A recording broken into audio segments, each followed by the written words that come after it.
Impatiente et ambitieuse, l'équipe de France de rugby à 7 s'envole ce mardi pour Moscou, où se déroule du 28 au 30 juin la Coupe du Monde. À Marcoussis, où les Bleus ont préparé ce rendez-vous, confiance et méfiance font la paire. Pourquoi pas un titre de champion du monde? On sait après il faut être réaliste, ça va être très compliqué. Il y a des nations qui sont professionnelles depuis déjà 2-3 ans, donc qui ont pris beaucoup d'avance sur nous. Même si on travaille là pas mal depuis quelques mois, là, de plus en plus on travaille bien ensemble.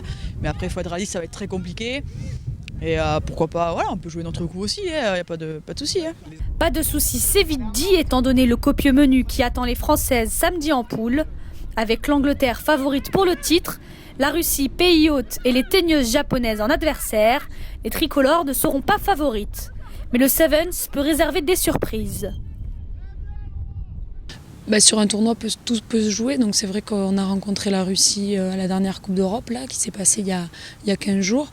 Je pense qu'on n'a pas du tout démérité.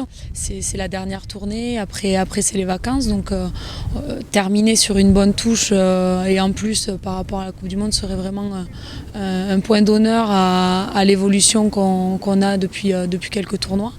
Après voilà, faut garder la tête sur les épaules, relativiser et se préparer au mieux. Bon, là, je pense qu'on atteint de bons objectifs, donc voilà, on espère faire quelque chose de bien et prendre beaucoup de plaisir.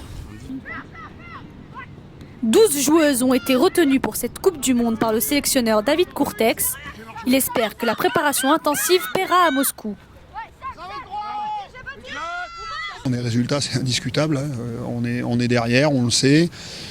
Bon, malgré tout, je crois qu'il y a quand même beaucoup de boulot qui a été engagé par les filles. Elles s'entraînent beaucoup, elles y mettent beaucoup d'énergie. On est en progression. Chaque fois qu'on a l'occasion de travailler un petit peu plus longtemps ensemble, on s'aperçoit que nos résultats, on se rapproche par les résultats des meilleurs. L'idée, ça a quand même été en cette fin de saison de s'orienter sur un groupe très basé sur la vitesse, sur l'énergétique. Voilà, en plus des qualités naturelles de cette équipe qui sont plutôt l'enthousiasme, l'écoute, l'envie de faire ensemble. C'est en effet ensemble que les Françaises pourront préparer les Jeux de Rio en 2016, où le rugby à 7 fera son apparition. Et d'ici là, tenir le choc.